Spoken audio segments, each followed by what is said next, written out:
Welcome to Psyber-Conversations, or I should say, welcome back, because we are talking here about Avengers Endgame, picking up from last week. It's me, Josh. I've got Matthew, Darin, Bob, Michael, and Heather here joining us from last week again. And we had just talked about some of the nitpicky things that we have just for fun. We also talked about the time heist, and now we're talking about them coming back from the time heist. And I actually feel like this was something that... It's not really, it doesn't bother me, but I feel like they could have done more with the fact when they all come back and everyone realizes that Nat's not there. And what I think should have been the most heartbreaking thing to me is Hulk, because he had that relationship with her when he like goes down on one knee and slams his fist into the ground. And I thought that should have been more emotional. But I didn't feel anything. So we talked about that when we did, I think it was Age of Ultron. Go back and listen to that episode. And is that we talked about how we felt like that whole romance thing was forced. And, Agreed. And they kind of like left it alone. So I know he cared, but it's like they never fleshed it out. And, 5 years had already passed and Hulk was, technically part of that, or he'd been on with Thor in Ragnarok. I don't know. I think they just kind of let that fizzle because I think agree. It was more like, well, the fans didn't like it, so they just let it go away. I mean, Captain America had more chemistry with her. Ignoring the now that I think about it, the romance side of it, she had that relationship just with being able to help calm down Hulk and everything like that. Like one punch to the floor being the extent of the emotion and throwing a bench. Displayed was and throwing a bench. And he threw a bench. Sorry. But I mean, now that I think of it, it was very clipped, especially when you think about the other death. Yeah, but also now that I think of it, she also had a very close relationship with Steve. They were like best friends, and Steve doesn't have enough of a reaction. And I would have liked to see more, especially considering the reaction everyone gives to Tony. Even Steve is all broken up about Tony, and he fought with Tony all the time. But he always got along with Nat. They were very close. And Tony, but we go back to Iron Man 2008, and I mean Tony. We talked about how this whole thing is like a gigantic Tony arc from but Iron Man to Endgame. Yeah, but I'm talking about Steve's reaction. I would have thought that there would have been more emotion for Nat. Right. I mean, he was crying. It's not a complaint. The lake. He is, but it's not a complaint. I wouldn't go that far. It's just something I noticed that I feel like I feel like her death should have hit more. Well, the thing I noticed with that, with like her death, and let's say Vision's too, from Infinity War, what Vision got as a goodbye for the audience was a TV show, and Black Widow gets a movie, kind of passing the torch to her sister, while Tony, this was it, so he gets a full funeral scene because, I mean, he started the whole thing. Yeah. But so in the movie, yes, in the moment it didn't make sense. But then if you think about it, we have that movie Black Widow to say goodbye, and then we have that TV show to say goodbye to Vision. Yeah. True. Outside the movie, there was more closure. Yeah. So everybody's come back. They've got the stones. Nat's gone. We've got Copycat Nebula there. And so they put everything in the Iron Man's gauntlet. Nano gauntlet. It's funny how they had to go to the dwarves to make this special gauntlet from the heart of a dying star, and then Tony just Stark whips one up. I love it. Yeah, whips one up. Well, built it in a cave with a bunch of scraps. But plot armor. He makes that.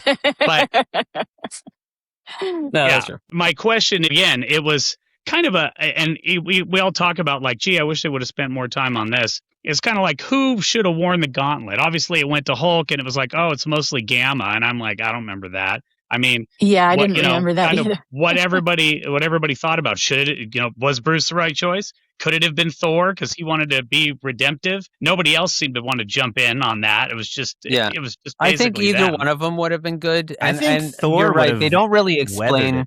They don't explain that it's Gamma, but if you remember in the first Avengers, they said that the Tesseract was mostly emitting gamma rays. So I feel like that's a bit of continuity. Call that. Maybe.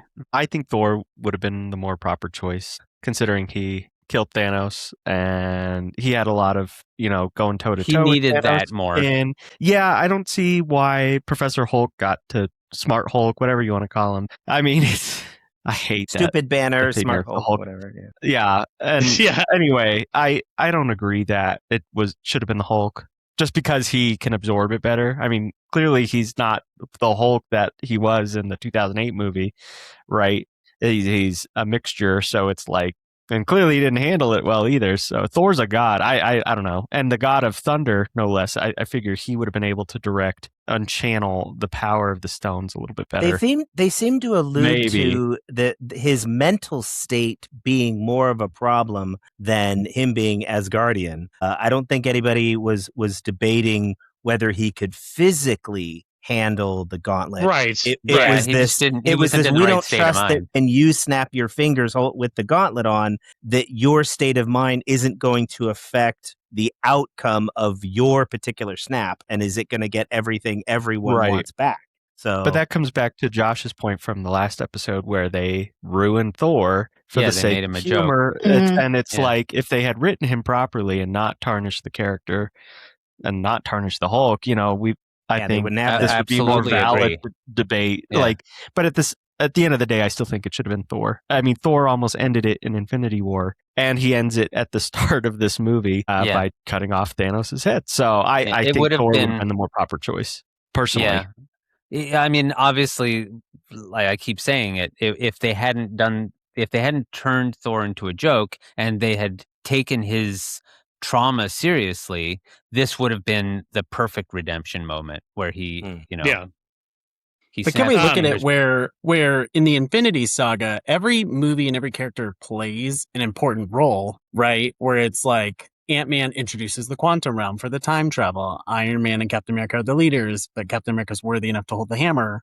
And Spider-Man is the motivation for Tony to keep going and save everyone. You know what I mean? So like for Hulk, it's like, was this his moment of why he is in this series? What makes him special? Which is he is the one who was supposed to snap all along. But you know what I mean? From like a writer's standpoint, to make a movie make sense. The Hulk has never been anything more than an uncontrollable rage monster. I mean, Tony calls him that in the first Avengers movie. It's like, we're not going to suddenly be philosophical about the Hulk. Like, oh, he deserved this because he's not done anything before. He served his purpose as being the big knock'em sock'em robot, I mean, to me, either or. I mean, I'm not necessarily upset that Hulk was the one, or Bruce was the one to wield the gauntlet. Yeah, I agree. I mean, I hear what everybody else is saying. I think it would have been just as good a story with Thor doing it. If Thor had done it, he would have been taken out of the fight, probably. I mean, he had been as battle damage. There's like a comic book where he loses his arm, and I thought it was because he uses the gauntlet. But Hulk, and then he leaves. Hulk hasn't fought since the beginning of Infinity War, which is also disappointing. So I don't know. I could see either way. I just wish it had been Thor, personally. Did they do the right thing by bringing everybody back without undoing the 5 years? Well, in the same way that they last week we were like, oh, we didn't get to see enough about how the everybody leaves snap affected humanity.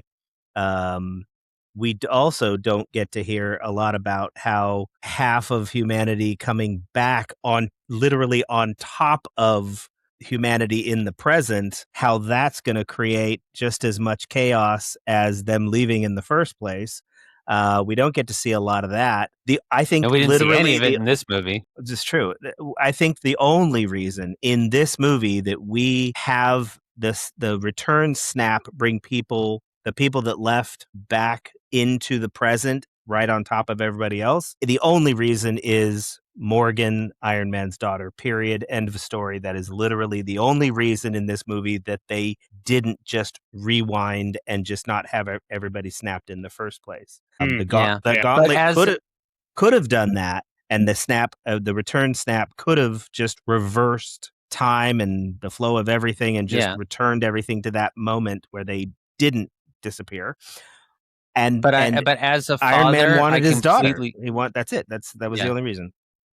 But as a father, I completely relate to that. Absolutely. I completely understand why. Yeah.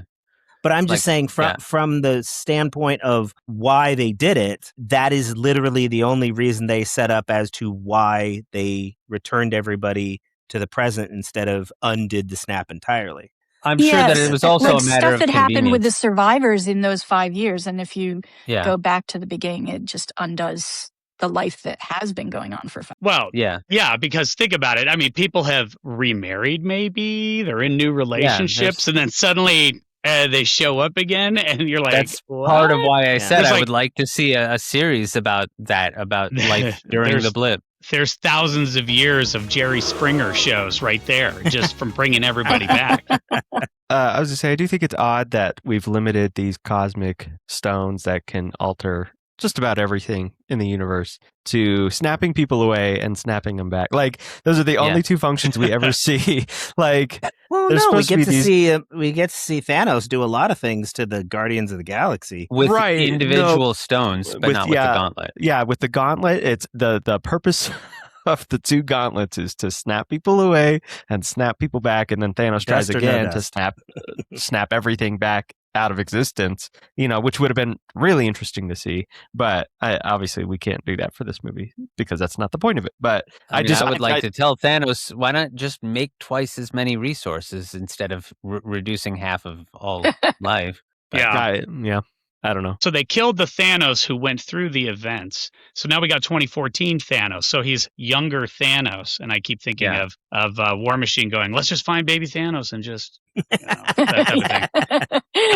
Yeah. Do you think that with 2014 Thanos now, is he more of a villain, or is he still maintaining the Thanos that we kind of already know? I mean, because again, they killed, like you said, Thor unalived him right away, right at the beginning, and that was the Thanos who did the snap, who went through everything, went through all the movies, right? I mean, if you look at it from that perspective, this is an all-new Thanos that's not been through anything that they've been through. Do you think it makes him a little more villain, or I don't know if you'd ever kind of thought about it from that way? I think he becomes a little more of a villain as a result of getting that glimpse into the future through Nebula.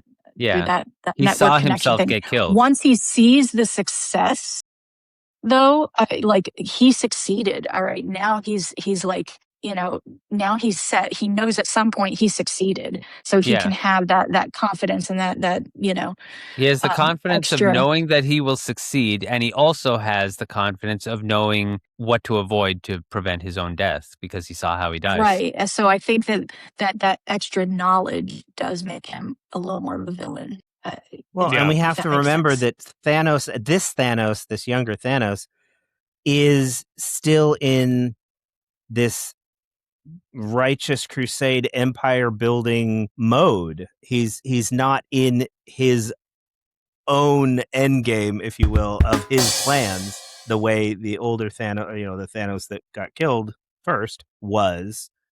He's not the retired Thanos. He's the go-getter, executive, leader Thanos, who is just drunk on his own philosophy of the universe, right, and his place in it. So, and he even changes to make it worse because he's like, completely destroy the half of it didn't do the job. I've got to get rid of everybody.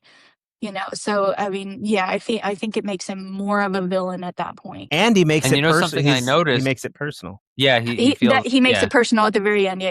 Yeah. But something I noticed, and the only reason I noticed this is because of a point that Matthew brought up during Infinity War. Matthew, you were saying how you didn't like the fact that he took off his armor in Infinity War because he was so, at that point he's so confident and he's so tough. So in this movie, he's got the armor back on. I guess they listened to you. Yeah, they heard me 7 years in the past from now. Yeah. They jumped from the quantum realm into the future to listen to me gripe. Well, that's something you can think about in Infinity War. He doesn't need his armor because he believes he's like invincible now because he has the Infinity Stones. But then you watch Endgame, and when he gets to Earth and Nebula's like, they never suspected anything, and he goes, the arrogant never do. It's like, it's almost hypocritical, but it's two different. Yeah, it's two different timelines of Thanos. So, it's interesting to see that younger version to the to the older version that we were used to this whole time, where he was doing everything himself, but this one made everyone else do it for him. The younger Thanos. Yeah. So, but he hid behind his armor. This is the biggest area, I think, with looking toward Avengers Doomsday, is Thanos was such a big bad, and it's like, is Doctor Doom going to be like this unstoppable villain? I mean, because most of the iterations we've seen of him, whether it's in the cartoons, that he's popped up in every so often, the first couple of Fantastic Four movies that we had, it's like I don't know how you guys feel about it, but I was just kind of thinking, like, I mean, that's kind of the crux of Thanos is he was just so. I mean, he was just so like unstoppable almost. And they went through 10 years of movies to get to this point. And then now we're going to have Doctor Doom. And I just can't see. I know there's iterations of Doctor Doom in the comic where he's been really powerful, but I'm just wondering how he's going to stack up against Thanos. If you want to talk about comparing Doctor Doom to the villainy, the substance of villainy that Thanos was shown to be, I think the writers are going to have to devise a philosophy for Doom that Doom kind of lives by. Because remember, no villain is the villain in his own story. Every villain is like, I'm doing this because I have to. And then they fill in the have to part with all the justifications that make all their terrible things they do either not their fault or, they're just forced to by some circumstance. For the greater good. For the greater good, exactly. Yeah. And that's what Thanos was, is he was doing it because he wanted to, in essence, save the universe from its overcrowding or whatever, this overpopulation was. To me, that made him a worse villain than some of the others that we had seen, because some of the other ones in like the one-off movies, it's like they are just out for themselves, and they're going to fail because they're just selfish and self-centered. Yeah. Right. But the real villains are the ones who are doing it for a quote unquote noble cause. I think that makes them much more of a threat. Deep down, I don't think they're doing it for a noble cause. They know they're not doing it for a noble cause, but it's what they present. Thanos thought that's how he controlled his army, was like, we're going to go save the universe. It's like, it was the PR and the propaganda he gives to the people. Well, Thanos, he needs though, to control. I think he thought that he believed was it, doing though. the right I think thing. he believed it for himself. Yeah. Yeah, he did. He was saying he's the only. I think he was all if you in, watch it, he's clearly believes his own. He thinks that he's saving the universe. Yeah, but he's ridiculous. But that's the point. He quickly folded into the, well, now it's personal because you thwarted me. No, that's the young Thanos. That's the young Thanos thrust into the future. Remember the Thanos in Infinity War. He is completely certain that he's doing it for the benefit of all. That's why he's got his people saying like, and he children of sacrifices Thanos, Gamora. You're doing this for the And he actually believes, and that's why he actually destroyed the stones after he used them, is because so that no one could fix it.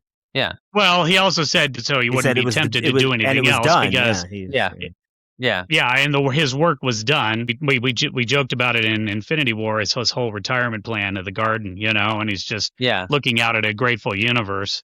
And that type of thing. I think Doomsday. I'll refrain from my opinions on the arc that they're gonna go for, but I know Dr. Doom. The arc? No. Like just like their pivot from Kang to Dr. Doom because of controversy. It's total Rise of Skywalker. Let's bring Palpatine back because we have nothing else to do. I don't know if that's that is what it is. It is what it is. Anyway, the Doctor Doom is that powerful. Like, he kills Thanos. I'm pretty sure in the comics. Like, he eventually assumes a title. I think it's Emperor God Doom or Emperor Doom, and he's pretty strong. They just didn't build it up properly, which is what Josh said. There's no sprinkling of Doctor Doom. But on the other side of the spectrum of this topic is they didn't build up the heroes properly either. We've only had one Fantastic Four movie. We've only had one Thunderbolts movie. We haven't had any X-Men appearances besides Wolverine and Deadpool at this up until this point. And so now they're kind of throwing it all there and hoping it sticks. I think the lack of the buildup with the heroes, aside from the lack of the buildup of Doom, is going to be more of a problem than anything. None of these heroes have interacted. I think the issue is they're using Thor to drive the story of like, oh, here's this guy who's really scary, when they should be using Spider-Man and Doctor Strange, who have been the only two to interact with the multiverse. If Doctor Strange was like, look, I've been out there and I've met these people, here, let me introduce you, almost like he's the narrator of the movie, reintroducing the audience to the X-Men, and he's like, this is Scott Summers, it's Cyclops, this is Professor Where's the Watcher X, in all of this? Where's the Watcher? Yeah, or seriously. Yeah, it's just maybe that's the issue with. Yes, they had to pivot, and it is totally a Rise of Skywalker situation to Doctor Doom, but it would help the audience kind of just be more emotionally invested in these characters, because at least one of the heroes, like Doctor Strange, if he was there, he at least knows them on a personal level because he's been traveling. Let's say he's been traveling the multiverse with whatever her name is at the end of Doctor Strange 2. Imagine he's, instead of like Thor can be there to warn them, but Doctor Strange should be there to lead them, and he's like, this is what we need to do, this is how we handle a multiversal war, but we apparently have to wait till Secret Wars for that. So it's basically they have to do this all on their own, and they probably screw it up. That's why we get Secret Wars, as the next film, because they now have to, Doctor Strange and like Spider-Man come in to probably help them fix what they've already messed up. Well,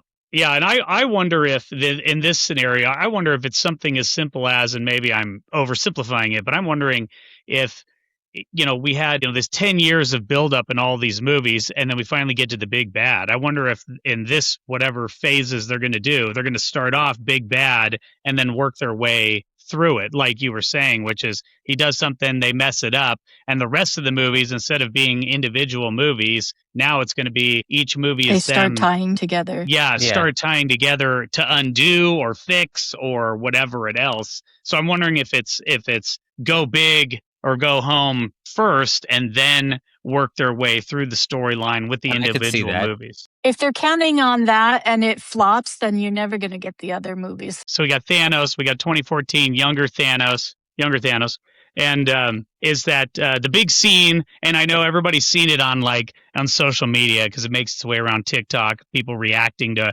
when Captain America lifts Mjolnir. And there's so many questions with that. Was he worthy? There's people that are like, oh, he could have picked it up in Age of Ultron, but he really didn't want to because he didn't want to upset Thor. So he actually could have picked it up all the way back then. Yeah, I know. I said that before the movie even came out. I posted it on Facebook. I said, what if that scene in Age of Ultron, he could lift it and he didn't because he didn't want to hurt Thor's feelings. Everybody go to Josh's wall on Facebook and like it right now.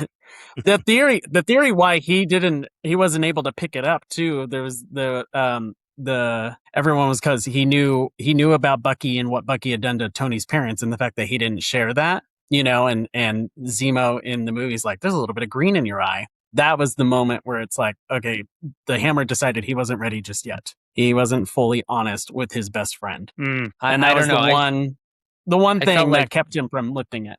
So Mjolnir's like, oh, I'm sorry, you have a small little disagreement with your friend, so I'm sorry, I'm not going to help you save the universe.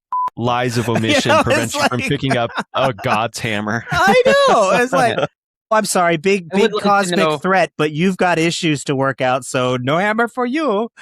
I assume that we're never going to find out, but I would like to know. Okay. I would like to know whether or not he could lift the sword, lift the hammer in Age of Ultron. I feel like he could, and he didn't. I was excited about that. I did suspect that he was worthy, in prior, instance. So I'm like, I bet he is, or maybe he just doesn't believe in himself enough yet, whatever it might be. Yeah, I think I felt that celebration with other people, like, yeah, just excited to see Everyone that actually happen. Yeah. Yeah. Everyone stood up in my theater. Yeah. I was excited with that. Definitely. Captain America seemed almost immediately versed in everything that Mjolnir could do. Like, he did the rolling thunder under the ground. He did calling down the thunder. He knew how it worked pretty quickly. Like he had the cheat code on every special ability that thing could give you. and that was supposedly the first time it ever, was in his hand. So I don't know. He had enough years of watching Thor, maybe. No, I get it. I get that he kind of knew that it could happen, but it just seems like the way he wielded it, he instantly integrated it into his style of fighting, and it became an extension. Like he was using it to bat the shield around and bounce it off of it. And all this he was stuff using combos cool. and everything else already. Yeah. So that really surprised me. I mean, he just seemed really well versed. I'll entered the Avatar state. I mean, seriously. I'll chalk that up. Plot armor, that up to that he's really good tactician and just has a lot of just combat ability. So yeah. I thought that was interesting. I thought this was it was a powerful scene, undeniably, is the portal scene.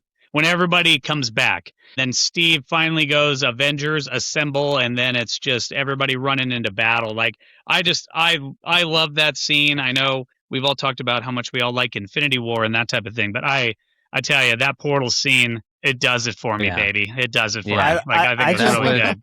The part that got me with the portal scene was, I mean, yes, the portal's opening, and just realizing that everyone who was snapped away is back, including the armies of Wakanda, the Asgardians, everybody who has ability to stand against Thanos is physically back to do so. I thought that was very cool. Even Pepper. But the thing that got me was Howard the Duck. No, when Captain America just understates the word assemble, and then the first one to do a battle cry is Thor, like right behind him. He's like, let's get at it. It's like, let's go. He was the first one moving, and then everyone else moved. So I love that, where he was chomping at the bit to just get at it. That got me. I like that part. Yeah. But who could tell? The first time I saw that movie, again, everyone stood up. They had stood up for when the hammer went up, and then they started sitting down again to watch this, and then the portals open, and everyone's like, oh my God, and everyone's yelling and clapping as everyone comes out, and then he says, Avengers assemble, and everyone stood up again, and I had no idea what was happening on screen, because just like everyone else, we were just like, tall people right in front of you. So happy. Yeah. It was pure chaos. It was great. I like the portal scene a lot. No, I do. I actually have a lithograph from the Disney store of the portal scene when I bought Endgame on Blu-ray. Anyway, no, the portal scene's awesome. The on your left call out was great. That was a great callback to Winter Soldier. Yeah, I like that. I think that was it was a good marriage of show and tell. Like you saw the portals opening, you knew everybody was there, and then Wong has that line. He's like, "What, you wanted more?" I mean, of course you do. Like, you want the They should have X-Men brought to the show up DCU directly in at the audience. Fourth wall break. Yeah. But no, well, I don't know if you all noticed, because I made a joke about it earlier. But if you didn't notice, Howard the Duck is there. Yeah, but no, it's a great scene. I think it's more powerful than the Cap lifting the hammer. I mean, obviously it's the ultimate climax of the film, minus the end, of course. No, I really do like it. It feels like when you watch Return of the King and King Theoden leads the charge in Pelennor Fields, and the music swells, and it's just very emotional. Hair standing on end on your arms, on your neck, your whole body. It's a powerful, but Theoden powerful doesn't moment. punch a flying Leviathan in the face. And he has a better speech than saying just Avengers Assemble. I have to say too, I didn't really think.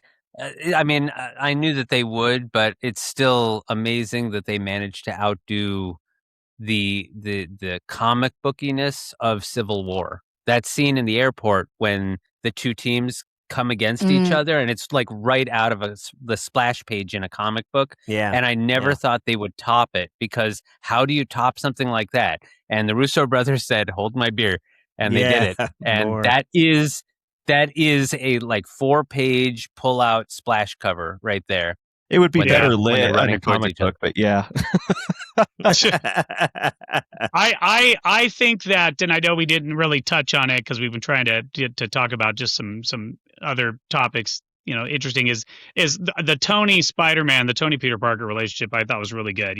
Peter Parker coming back. Oh, remember when I got all dusty? And Tony's just like so emotional. Shut up and hug me. I think that relationship I thought was just really. They did a really good job with, and I know we did actually talk about it a little bit in Infinity War, and when Spider-Man disappeared, and how they kind of ad-libbed that scene just to bring in more emotion. But I thought it was really, I thought that was really well done. The hug also was a callback to Tom Holland's first movie, Homecoming, when they were in the car and he reaches over. He didn't hug him. Yeah, opens he the goes door to give him a hug. Yeah, not a hug. That's not a hug. I'm just getting the door for you. Yeah. No, yeah. It's definitely a scene that, with Matthew and I growing up, we were so young when the first Iron Man movie came out. It was definitely something that we, I guess, looked forward to, but didn't know what we were looking forward to. When Infinity War came out, it was a movie where we're like, this is the 10 years that we've been waiting for. This is what we've been waiting for. But then it's like, then you get to that scene with the portals. It's like, no, this is what we were waiting for. Yeah. It's finally seeing every single Marvel character, at least in the MCU, standing together. And I mean, that was the first time we've ever seen that. Maybe it's the last time because they seem to always break up a lot of the characters nowadays. And so you don't get everyone in it. And it's sad that Black Widow didn't get to stand there either. I think she deserved to, but for the story's sake, I mean, at that point, she's already for the plot armor, her mission was complete. So that scene is, that's the climax of the film. And that's the best moment that's one of the top 5 best moments in the MCU. Yeah. That whole fight scene though, like there was a lot of scenes within scenes where you had all the women superheroes taking a stand in the same scene, and you had the kind of the aerial battle side of it, the ground battle, the cosmic side with Captain Marvel coming in, and so it was multi-layered. I loved it. So, I want to talk about Tony Stark's final sacrifice. We've talked about this it's come up in multiple episodes, but the whole thing of the one thing, and it was, we can go all the way back to the first Avengers movies where Captain America's telling him you're not the one to make you're not the one to crawl over the wire and take the explosion so the other guy could crawl over your dead. Yeah. And he's like, oh, just cut the wire, and then now here we are. And he, I don't know whether it's, he was married, he had a kid. I assume that would be in there, but I think it was huge. I mean, it was just a huge thing. And I know originally, the line was supposed to be that he was supposed to say was he didn't have a line. Iron Man. I thought it was he was supposed to say F off or something. He just snaps his fingers, and they had to go reshoot it because the Russo brothers were like, this would make more sense for the character. Yeah, I heard it was I thought it was F you. I don't know. He's all the Jedi. Yeah, exactly. Well, that you've probably seen the deleted scene. They had one that mirrored Thanos' scene with Gamora after he snapped his fingers. There was a scene they shot with Tony and Morgan, an older Morgan, saying, he saved them all and they'll never forget him for that. It should have been Yinsen. Yeah. Yinsen. That scene made sense for Yinsen. That deleted scene makes sense to be a deleted scene because then they should have shown what the Hulk saw when he snapped his fingers. Yeah. And they never filmed a scene for that. Yeah. Yeah. That's an interesting point. Heather, how did you feel about the whole Tony Stark? He does his thing, snaps. I mean, they really, he was pretty beat up after he snapped his fingers, but he should be. But Spider-Man coming in and then Pepper just telling him he can rest. That was it was very heartbreaking. And I think it was so dramatically different from the Iron Man that we were first introduced to, that it just made it that much more emotional for me, I guess. You've seen such growth in, 10 years of movies, where Iron Man is in and out of different ones. But to see how different he is there versus the arrogant character we were first introduced to, I think was very moving. And the you can rest now thing, that just, fell apart with that one. Yeah. That was an improvised line too from Pepper. Yeah, Did not know that. She improvised that in the first scene where she said that, where she's like, "Then will you finally be able to rest?" When she asked him that, and then I think her saying it again was maybe they reminded her in that moment. They're like, maybe you should say that again, but that was an improvised line, and I think it fits so well. Yeah. The thing that hit me was, I mean, the "you can rest now" is like that's blubbering at that point, but he when Doctor Strange, reminded him of the, one thing has to happen. The one circumstance, I think at the moment that finger went up, Tony Stark knew what he had to do. Yeah. I think at that moment he did. I think he was smart enough to know once he accepted that he had to like jump on the grenade. His intellect was enough to defeat Thanos as long as there was no restriction to, like, once Tony accepted his mortality, like he knew he was going to die, all the gloves were off, and his full intellect and his full strategy of dealing with Thanos and those stones could come to fruition. I mean, he grabbed the gauntlet, the Nano Gauntlet, for like a split second, and he, presumably commanded his nanites to grab hold of those stones instantly in that moment. And he knew that if he was going to give up his life, there was a way to defeat Thanos. He knew it instantly once he accepted. That was what we sacrifice. we figured that out as soon as Doctor Strange puts his finger up. Well, I'm just wondering exactly if the look on his face. Well, I'm wondering if Tony always had the capacity to come up with solutions like that. It's just, I don't think he was ready to be the one who would make that sacrifice. And that's why he hadn't done that technique, because he could have done it on Titan. That's what we've been saying. I think the thought was I think it started even before that, when he's like, you said there was one way out of this. Is this the one way? Like, if I tell you the one way, it's not going to happen. It's not going to happen. I think right there, it was already, starting and he's starting to. I'm pretty sure if Doctor Strange had said, the one way we win is you die, there would have been a threshold before that where he would have been like, I'm not doing it. And now he accepted that was the only way to do it. And then he did exactly what he needed to. He had to come to that himself, not just be told. Yeah.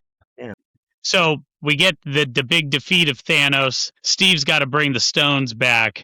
So he goes on there, he brings the stones back, and then boom, he's gone. And then it's, Bucky and Falcon, and they look over, and there he is as an old man. And Bucky figured it out before he even left. Yeah. You think so? Well, I thought that was, at first it's like, oh, that makes sense, like your initial reaction. And then like now on the rewatches like 1,000 times, it's like, it is an interesting way to kind of end it, is to give Steve his happy ending. I didn't know how you guys felt about that and how that all worked out. I mean, he gives the shield over to Falcon and that whole thing. My daughter hates it, and I've heard a couple other people say this too, and my answer is different. But she hates it because she feels like he went into the past and then he was never Captain America again. So he lived through the Korean War, he lived through Vietnam War, he lived through 9/11, and he never lifted a finger. And she hates that. And I feel like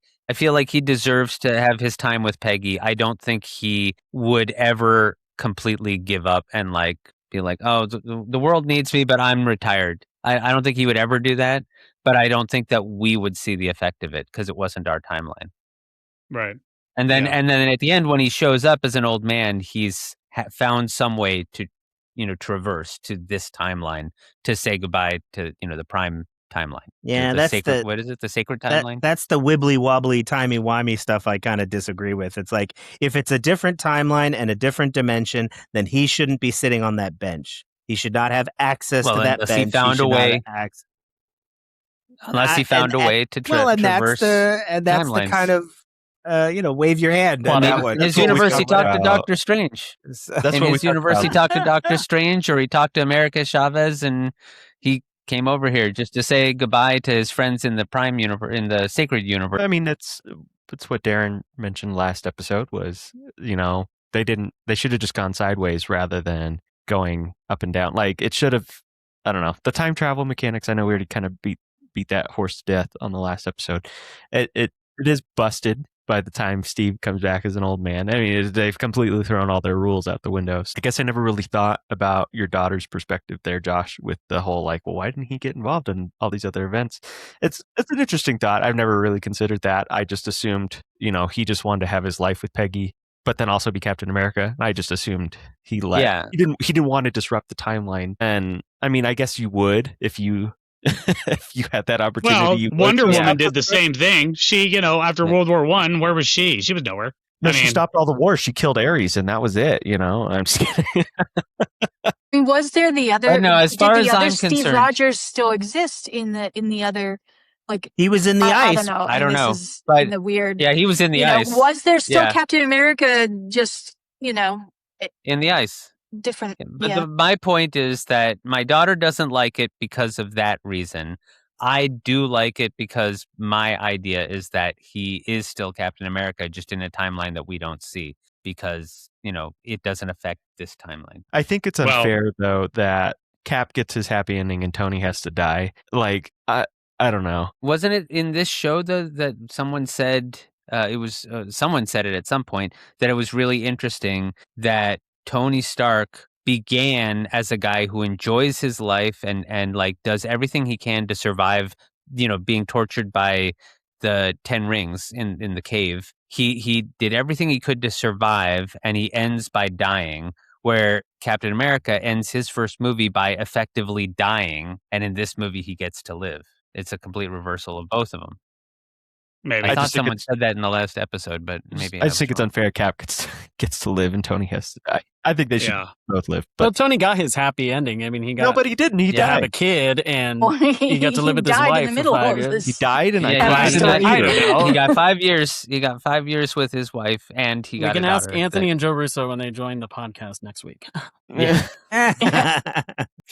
Okay, the Russo brothers is coming on the podcast. I don't want anybody listening to be like, "What? They're going to be on?"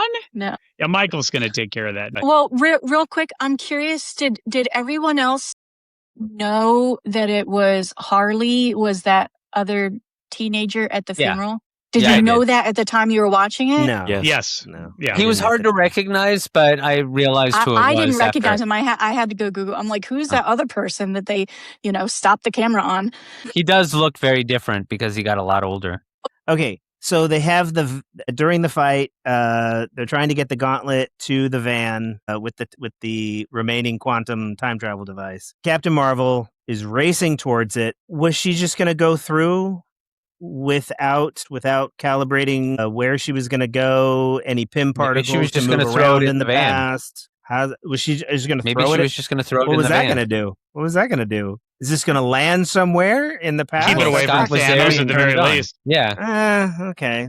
They did call it a time. They did call it a time machine, but if you look at it, that's just like the thing that sends them into the quantum realm, but doesn't actually. Yeah, it doesn't control where they go. That was the wrist thing, and that was the suit, wasn't it? Like that was what was doing the work. Yeah, that was her putting it in her Lex Luthor pocket universe. I don't know what her plan was. But. Yeah, and I had a sense that she was just racing and was like going to just go right into that van, right into the quantum realm, zoom right in there, and then he threw his little blade sword to blow it up. But see, that's the best part of that, where it's how come his sword, he can throw that faster than she can fly, Yeah, I thought that was kind of weird too, because I'm like, seriously. The sword won't go higher, further, faster, baby.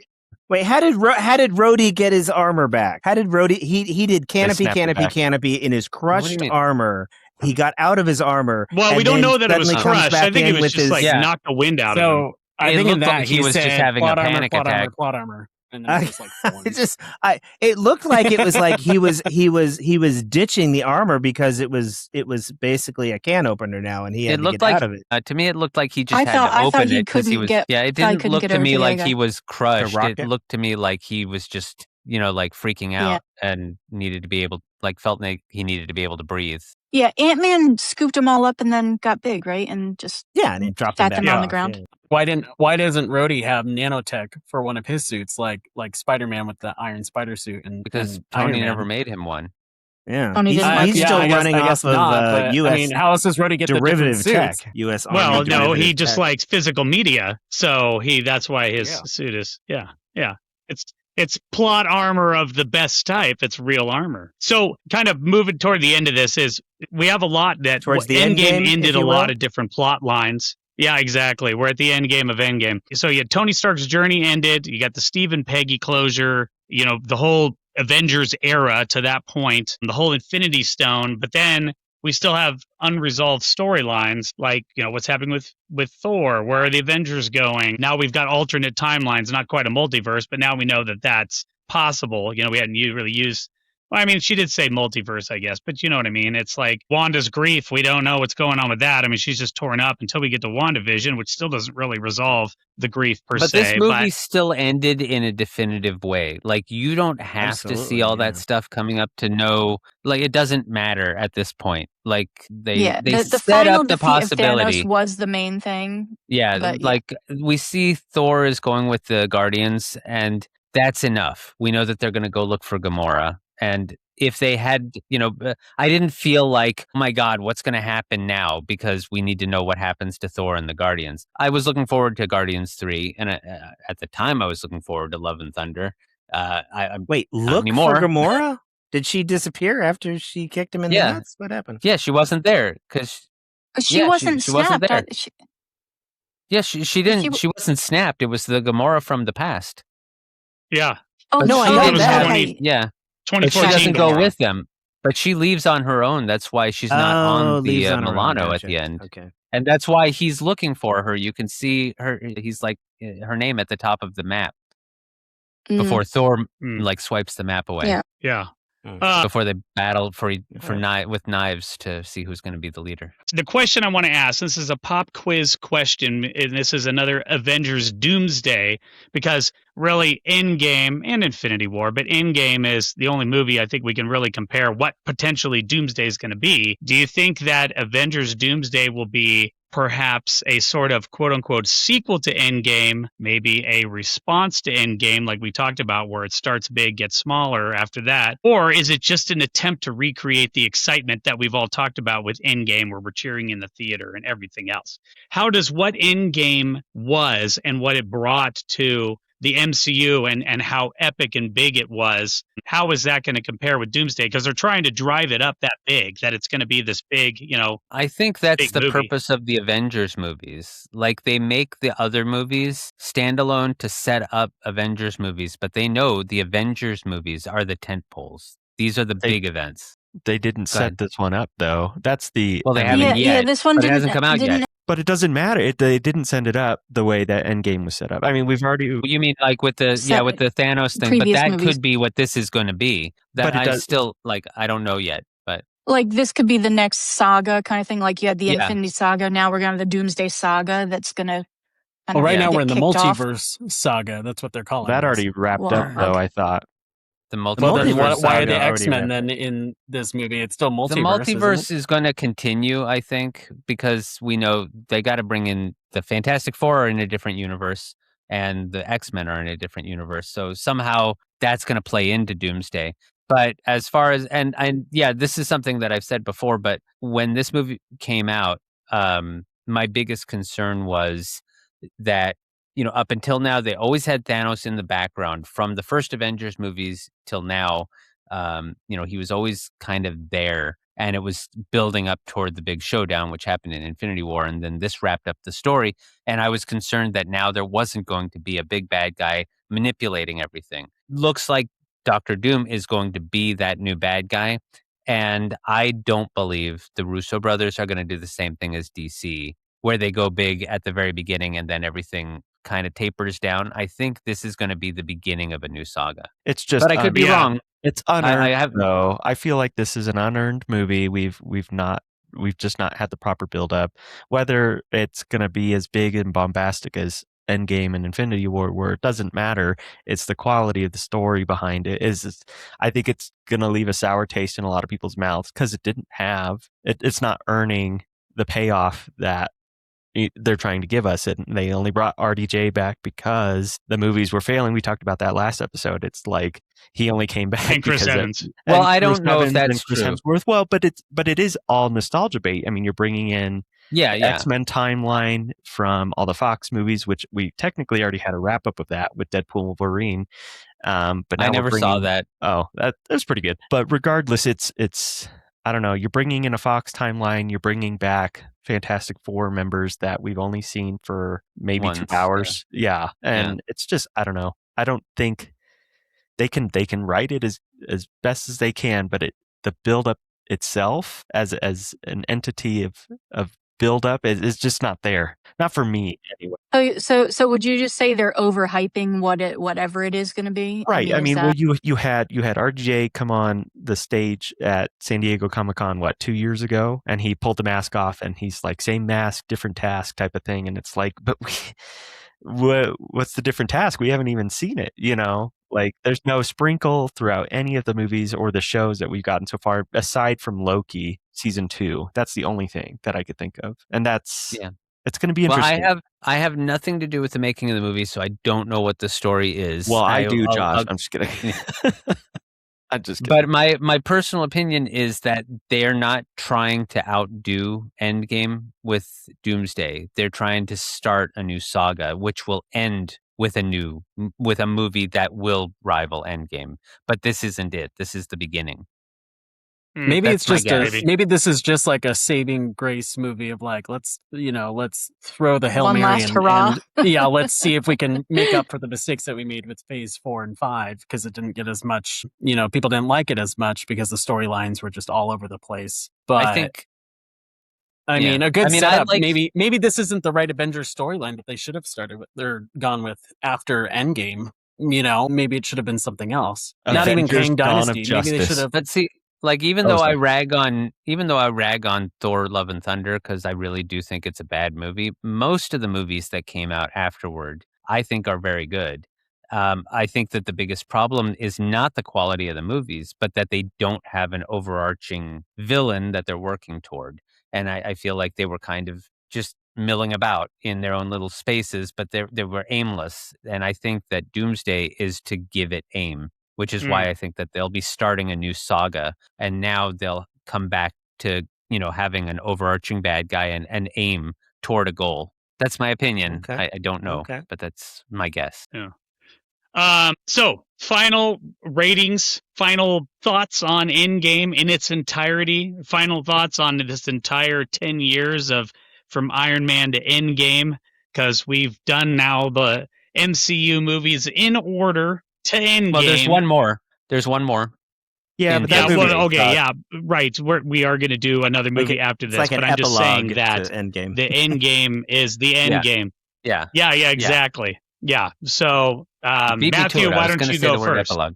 Yeah.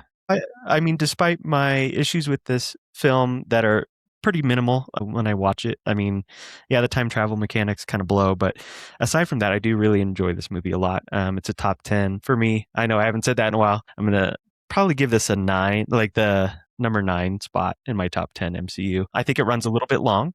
It's hard to squeeze 3 hours out of a day for a lot of people to watch this movie, I think. And I think that can apply to a lot of other movies. I mean, even Lord of the Rings, for example, those are 3 hours. So, but I do like this movie a lot. I think there's a lot of great moments. I have the extended editions. Yeah, so do I. I have 4 hours. I have them on Blu-ray because #physical media. So, I'll never get on board with that. Yeah, well, if buying is I'm all about convenience and agree to disagree on that one. Yeah, big time. No, but I do like this movie. I think there's a lot of great closure for a lot of the characters that we've seen. I did cry when Iron Man died. I will admit that. Michael likes to give me crap about it to this day. I mean, it was an end of an era. Like Michael said earlier, is that he and I were kids when the first Iron Man movie came out. It was sad. It was sad to see Iron Man die and sacrifice himself. I thought it was a great payoff for the character. I wish he hadn't died. But I do enjoy this movie. I do think the MCU should have taken a long break after Endgame, and they didn't, obviously, because it's a money-making machine. But it's a good movie overall. I really do enjoy it, and I enjoy rewatching it. I love the movie. I love all the tying of all the the loose ends of all these different stories, from Infinity War, from all that we've seen in these 10 years. I love seeing the change in the characters from like when they're first introduced to where they are by the end of Endgame. And of course, finally defeating Thanos, there's just satisfaction in seeing him and his army disintegrate and things at least heading in the right direction and being set right. So yeah, there's satisfaction in that, and I had no problem with the length of the movie. Like I think I said this last time. I was just, I was so invested at this point in the story that it didn't feel as long of a movie as it actually is to me. I liken the emotional beats of this movie, especially the second half, to the streamlined like Pixar movies. They talk about how Pixar just hits the emotional beats hard and it works every time. The big battle, all the payoff and the emotion during the battle, and the swings of fortune throughout that situation, and then the sacrifice and the funeral. Just it gets me every single time. I don't know if it's the soundtrack or the score during the funeral scene is just it hits me so hard. It's not the visuals, it's not the it just hits so deep. It really wouldn't matter how many times I watch that scene. I'm gonna feel that deeply. Not that I was so much attached to Tony Stark or Iron Man as like my spirit animal or anything. It was just the outpouring of respect for his ultimate sacrifice that I think hits me. I love how this wrapped up. I don't have the same emotional. Get Darin a tissue. Somebody get Darin a tissue. Know, seriously. I don't have. They have not seemed to have hit anywhere near the emotional beats of anything that Endgame offered in anything after Endgame. So they haven't even tried. To be it's fair, just Endgame is such a high watermark for the MCU that they have yet to even touch it again. So for that, I mean, it just sticks out emotionally for me. Love this movie. I love rewatching it. I don't think it's too long. I think it has enough in it to just make it keep going and keep you interested. Like it doesn't drag on at any point. The beginning, yes, is slow, but I like those parts because they're important because you need to show what happens after the events of Infinity War. So I think it's a great film. It's like an 8 out of 10 for me. The main thing I always say is I'm just for let's ignore everything that we're nitpicking and like we just sit down and watch it. It's at the end of it, you're just satisfied with what you've watched. It's a great film all the way through. The story makes sense in the film itself if you just ignore the nitpicking. And so I love this, my inner child, because the MCU started when I was 10, almost 11. So it was, for it to be 11 years later, growing up with these characters the way I did, I'm just very grateful for that and for what they gave us for an ending for some of these characters. It was just, to me, it was done very well. Even if sometimes I think about it, I'm like, oh, that doesn't make sense. I just push those thoughts aside because I'm still like, no, it's fine. Everything's okay. I'm going to wax a little philosophical here, kind of like Michael did. But because I have Michael and Matthew on the show, who are my sons, in case people haven't picked up on that. I love comic books. When, Darin, when we were like in 8th grade, Jeff Olson was selling me my first Web of Spider-Man comic book. And I thought Endgame was just an absolutely awesome movie. But more than that, this 10 years of the MCU up until this point, and to be able to share it with these two guys right here, Matthew and Michael, and it was something we got to do together. I mean, we could tell story after story of, like, I'd pull them out of school, we'd go see a movie, we'd stop at Jack in the Box and get a breakfast jack. But I think that, what they put together for these 10 years and culminating in Endgame was just really an amazing movie, as a perfect ending. And to be able now to even to talk about it all these years later, because now we're like, if we look back at Iron Man 2008, it's been 18 years, and now here we are again, still sharing the MCU and what it meant up until that point. So I thought Endgame was the perfect ending to that whole part of the MCU, those 10 years. And same thing here. The only disagreement I would have is as far as Matthew saying that it was a little too long. I could have watched it for 6 hours and I'd be like, yeah, this is fine. The Snyder cut. Keep on going. Yeah, just keep it going. I love this movie. And yeah, to your point, Bob, the same thing. My daughter was very young when the first one came out, and as she grew up, we watched them together, and we still do. This week that we're recording this, Spider-Man Brand New Day is coming out in just a few days. And I am flying up to where she lives because she doesn't live within driving distance. I'm flying up to see her, and we're going to go on opening day to see it. I'm a big Marvel fan, just like all the other movies that we've covered, and this is definitely the culmination of all of that. So I love it. I didn't cry when Iron Man died. I cried when he said, "I love you 3000" at the end of his video. But you know, oh well, heart of stone, whatever. You know, it hits it. I mean, they hit those emotional beats multiple times, so it hits everybody. Yeah, they did. I watching it again, I got more emotional. The first time I watched it, I didn't cry when he died, but I cried when he said, "I love you 3000" in the video. The second time I watched it, when Morgan said, "I love you 3000," I cried because I knew what was coming, you know?